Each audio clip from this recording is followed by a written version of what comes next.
Hello everyone, it's your sister Roland, and all I need is a few minutes to talk about this tragic case of Amir Locke, what happened to Amir Locke. This actually happened on February the 2nd, around February 2nd. Let me be truthful, I'm just finding out about this. I saw the name, I saw somebody tweet it, but I didn't know exactly what happened until today, where I watched the press conference that the mayor of that city and the interim police chief, the press conference that they had.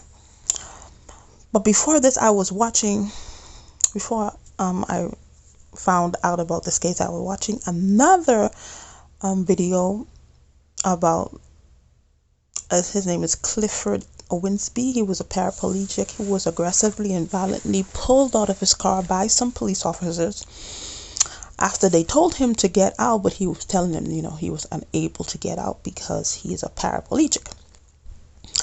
So why I mentioned that, because the NAACP, all these stuff that's been happening, all these tragedies that's been happening, all these murders and killings that's been happening to, people of color, specifically black people.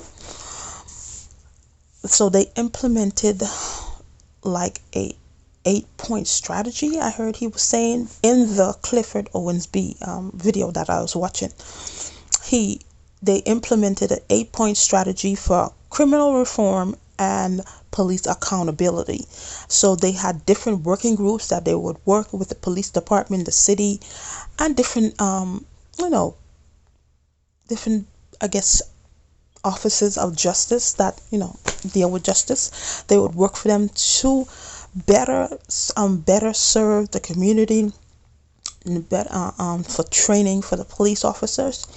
So why I mention this is because in the press conference with the mayor in the Amir Locke case, in the press conference, you see how the lady, she got upset because she was part of that working group where they was trying to implement criminal reform and police accountability, and she got upset because, and I could understand, because the way they was it was like, especially the police chief, the way she was insinuating, like, yeah, he was not who we were looking for, but we don't know if other jurisdiction had him on their radar.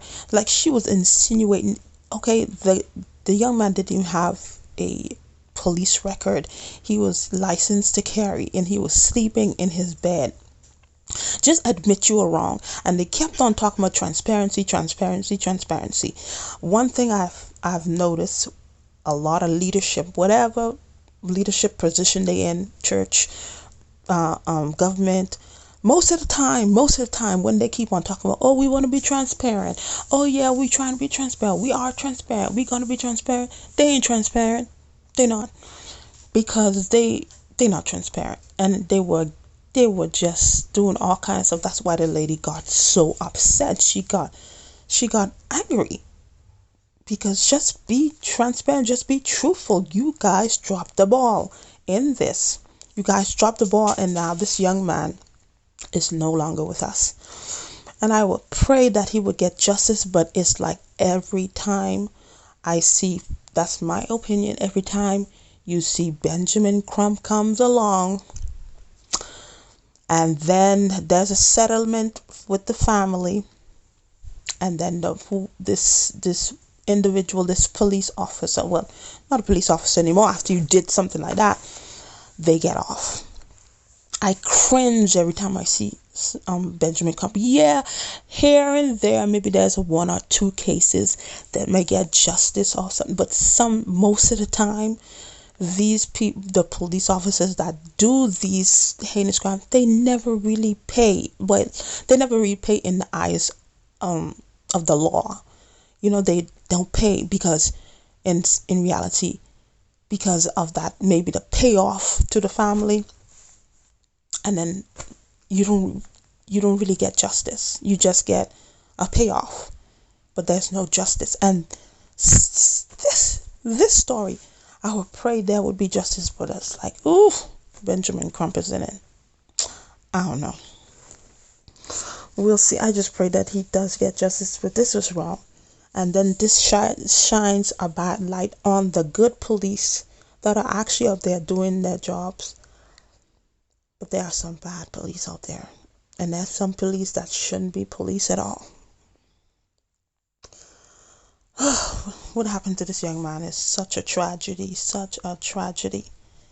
And, you know, this police officer, he could go on with his life. Even if he get arrested, he'll serve his time and he'll be able to live life again. But this young man will never, ever, ever come back again. He will never be able to be a father, never be able to be a husband, never be able to open a business, go to work, be with his family, be with his mother. And I mean, how his father break down, wish his mother happy Mother's Day, wish his father happy Father's Day. He will never be able to do that.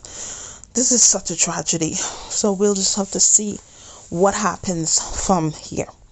So thank you for watching, and I'll see you in another video. Bye.